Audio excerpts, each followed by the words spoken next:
अल्हम्दुलिल्लाहि रब्बिल आलमीन वस्सलातु वस्सलामु अला सय्यिदिल मुरसलीन अम्मा बाद अऊज़ु बिल्लाहि मिनश शैतानिर रजीम बिस्मिल्लाहिर रहमानिर रहीम। अस्सलाम वालेकुम व्यूअर्स, आज हम 10th क्लास का एक नेक्स्ट थ्योरम डिस्कस करेंगे। चैप्टर हम डिस्कस कर रहे हैं कॉर्ड्स ऑफ अ सर्कल। इसके थ्योरम्स को हम डिस्कस कर रहे हैं, 10th क्लास के थ्योरम्स हैं व्यूअर्स। आज हम अगला थ्योरम डिस्कस करेंगे। थ्योरम ये है कि two chords of a circle, एक सर्कल में दो कॉर्ड्स ड्रा हुए हैं, do not pass through the centre, जो सेंटर से पास नहीं हो रहे, क्योंकि जो कॉर्ड सेंटर से पास होगा तो वो कॉर्ड डायमीटर बन जाएगा। ये बात तो आपको पता होगी कि ये अब सर्कल है, ये इसका सेंटर है। जो लाइन सर्कल के अंदर से सेंटर में से नहीं गुजरती, इस तरह से एक लाइन एक बाउंड्री के सिरे को टच करती हुई दूसरे बाउंड्री के सिरे को टच करती है, उसको कॉर्ड कहते हैं। ये एक कॉर्ड है। लेकिन जो लाइन, ये भी कॉर्ड है, ये भी कॉर्ड है, ये भी कॉर्ड है, ये सारे मैंने कॉर्ड ड्रा किए हैं क्योंकि इनमें से कोई भी लाइन सेंटर से नहीं गुजर रही। लेकिन अब फॉर एग्जांपल ये जो लाइन है सेंटर से गुजर रही है, सेंटर पॉइंट है, तो ये कॉर्ड जो होगा इसको डायमीटर कहेंगे। वो कॉर्ड, उसका अलग नाम बन जाता है डायमीटर। व्यूअर्स, आज का जो थ्योरम है वो ये है कि दो कॉर्ड्स हैं और do not pass through the centre. उन्होंने वाजिया कर दिया है कि क्योंकि डायमीटर भी को भी कॉर्ड कहा जा सकता है, लेकिन उसका जो स्पेशल नाम होता है वो डायमीटर होता है, जो सेंटर से गुजरा होता है। कहते हैं दो कॉर्ड हैं लेकिन वो सेंटर से नहीं गुजर रहे। अब ये एक कॉर्ड है ए बी, ये centre point of viewers. Suppose that ये इस सर्कल का ये ओ है, ओ पॉइंट सेंटर है, ठीक है ना। ए बी मैंने एक कॉर्ड ड्रा किया है और इसी तरीके से सी डी एक मैंने कॉर्ड ड्रा किया है।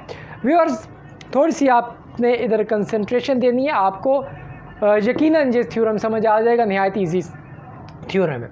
एक कार्ड ये ड्रा हुआ है और एक कार्ड ये ड्रा हुआ है। ये दोनों कॉर्ड्स एक दूसरे को किधर कट कर रहे हैं? पॉइंट एम के ऊपर, ठीक है व्यूअर्स। ये पॉइंट एम है, इसके ऊपर ये दोनों एक दूसरे को कट कर रहे हैं। व्यूअर्स, अब हमने इसमें प्रूफ क्या करना है? Prove that they can not bisect each other. अब व्यूअर्स, यहाँ से एक बड़ी इंपॉर्टेंट आपको इन्फॉर्मेशन होनी चाहिए कि बाइसेक्ट का मतलब क्या होता है, इंटरसेक्ट और बाइसेक्ट में फ़र्क क्या होता है। व्यूअर्स, इंटरसेक्ट का मतलब ये होता है दो लाइंस आपस में कट कर रही हैं तो इसको कहते हैं इंटरसेक्ट। मिसाल के तौर पे ये एक लाइन है और एक ये लाइन है, ये दो लाइंस एक दूसरे को इंटरसेक्ट कर रही हैं, यानी एक दूसरे को काट रही हैं। व्यूअर्स, बाइसेक्ट का मतलब ये होता है कि मिड पॉइंट से एक दूसरे को काटना, ठीक है ना व्यूअर्स। अब मिसाल के तौर पे ये दो लाइंस हैं, एक ये लाइन है और एक ये लाइन है। ये दोनों लाइंस देखें व्यूअर्स, अब ये लाइन है, इसके बिल्कुल मिड से फॉर एग्जांपल इस लाइन ने इसको काटा तो इसको हम कहेंगे बाइसेक्ट, ठीक है ना। हमने मैथ का जो बाइसेक्ट एक वर्ड मौजूद है तो इस वजह से डायरेक्ट हम लिख देते हैं बाइसेक्ट, ठीक है ना। अगर ये बाइसेक्ट का लफ्ज़ ना होता तो फिर हम क्या लिखते? Prove that they can not intersect each other of mid point. फिर हम ज़रा जुमला लंबा कर देते कि मिड पॉइंट में से कट कर रहा है, ये प्रूव करो। लेकिन क्योंकि बाइसेक्ट का मतलब मिड पॉइंट में से ही कट करना होता है तो हम डायरेक्ट उसको बाइसेक्ट लिख देंगे।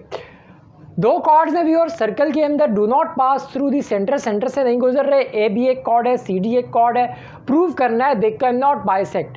अब प्रूव करना है कि ये दोनों कॉर्ड्स जो हैं एक दूसरे को सेंटर से कट नहीं कर रहे, ठीक है, बाइसेक्ट नहीं कर रहे, ठीक है ना। फिगर देखते हुए भी पता चल रहा है आपको कि ये जो पॉइंट है एम सी डी का मिड पॉइंट नहीं है और ए बी का भी मिड पॉइंट नहीं है।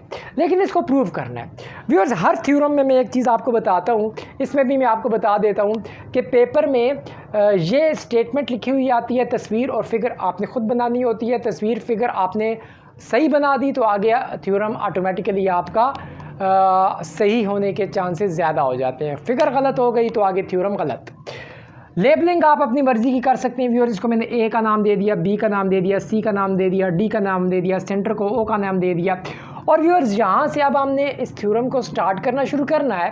तो अब यहाँ पे हम खुद से कुछ चीज़ें ड्रा करेंगे। ये जो डॉटेड लाइंस मैंने ड्रा की हुई हैं, सेंटर से लेकर मैंने ए बी के ऊपर एक परपेंडिकुलर लाइन ड्रा की है, ये वाली बिल्कुल परपेंडिकुलर, जिसको 90 डिग्री कहते हैं। ये पॉइंट क्यू पे जाके कट हो रही है।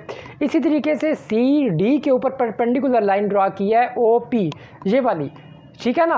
अब क्योंकि ये मैंने ख़ुद से एक जर्नल हाथ से थ्योरम बनाया हुआ है तो ज़ाहिर बात है कंपास से थ्योरम नहीं बनाया, इसमें थोड़ा सा आपको देखने में लग सकता है कि ये थोड़ा सा एक्यूरेट ना हो, लेकिन ये आप इसको लेकर जाएं।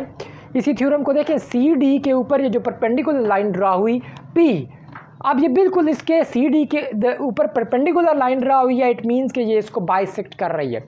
अब अच्छा व्यूअर्स, अब यहाँ पे हम एक चीज़ देखते हैं, प्रूव करना शुरू करते हैं। सबसे पहले 0 is the centre of a circle, ये एक चीज़ मैंने लिखी कि ओ जो है सेंटर सर्कल का सेंटर हो गया, ठीक है जी। O P perpendicular to C D, ये निशान परपेंडिकुलर का होता है। ओ पी जो है, ये जो मैंने आपके सामने कह रहा हूँ, ओ पी जो है सी डी के ऊपर परपेंडिकुलर है, ठीक है। इसकी रीज़न मैंने क्या लिखी, कंस्ट्रक्ट थ्योरम को मैं हल कर रहा हूँ।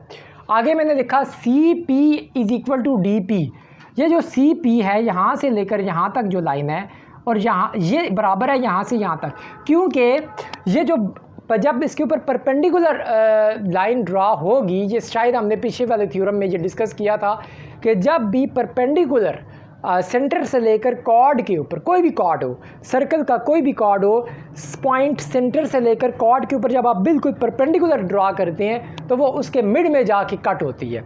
अब यहाँ से हमने परपेंडिकुलर ड्रा किया ना, इट मीन्स कि ये जो एरिया है, ये एरिया जो है और ये वाला जो एरिया है ये बराबर होगा, C P and P D बराबर होगा, ठीक है। इसी तरीके से ये जो एरिया है ए क्यू और क्यू बी ये भी बराबर होगा, लेकिन क्योंकि ये मैंने फिगर हाथ से ड्रा किया, आप देखने में ऐसे लग रहा होगा ये क्यू भी बड़ा है, लेकिन ये इक्वल होता है, ये क्योंकि बिल्कुल परपेंडिकुलर कॉर्ड के ऊपर ड्रा हुई हुई है, इसे ए क्यू और क्यू बी बिल्कुल इक्वल होगा।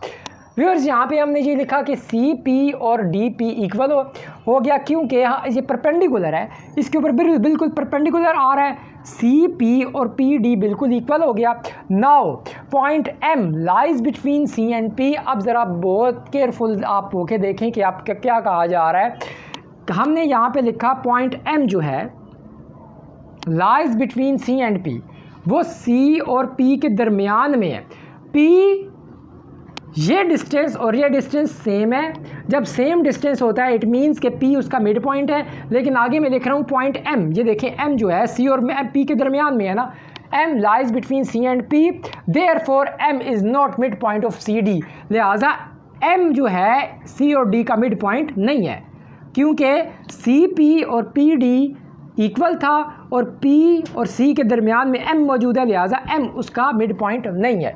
Similarly M is not mid point of AB, इसी तरीके से M जो है AB का भी मिड पॉइंट नहीं है, क्योंकि AQ अगर फॉर एग्जांपल 2 सेंटीमीटर है और QB भी 2 सेंटीमीटर है तो Q उसका मिड पॉइंट होगा और M कहाँ पे है, Q और B के दरमियान में है, तो लिहाजा M is not mid point of AB। आगे हमने लिखना है फिर Similarly, M is not midpoint of AB, hence AB and CD, ये जो दो कॉर्ड्स थे AB और CD can not bisect each other, यानी कि ये एक दूसरे को मिड पॉइंट से नहीं कट कर रहे, ठीक है ना। ये हमारा प्रूव हो गया, ठीक है। बाइसेक्ट का मतलब एक बार फिर सुन लें तो एक दूसरे को बिल्कुल सेंटर से कट करना, बिल्कुल मिड से कट करना। हमने प्रूव कर लिया AB और CD can not bisect each other, वो एक दूसरे को जो है वो बाइसेक्ट नहीं कर रहे, मिड पॉइंट से कट नहीं कर रहे, क्योंकि मिड पॉइंट कौन सा था, CD का मिड पॉइंट P बनता है और AB का मिड पॉइंट Q बनता है, ठीक है। M मिड पॉइंट नहीं है, CD का भी नहीं है और AB का भी नहीं है, लिहाजा M के ऊपर ये दोनों कॉर्ड्स कट कर रही हैं और M जो है मिड पॉइंट नहीं है CD का भी और AB का भी, लिहाजा यही चीज़ हमने प्रूव करनी थी कि 2 chords of a circle do not pass through the centre, अगर वो सेंटर से नहीं गुजर रहे, prove that they can not bisect each other, वो एक दूसरे को बाइसेक्ट नहीं करेंगे, वो मिड पॉइंट से नहीं कट करेंगे। और हमने प्रूव कर दिया कि वाकई वो दोनों जो कॉर्ड्स थे वो एक दूसरे को मिड पॉइंट पे यानी बाइसेक्ट नहीं करते।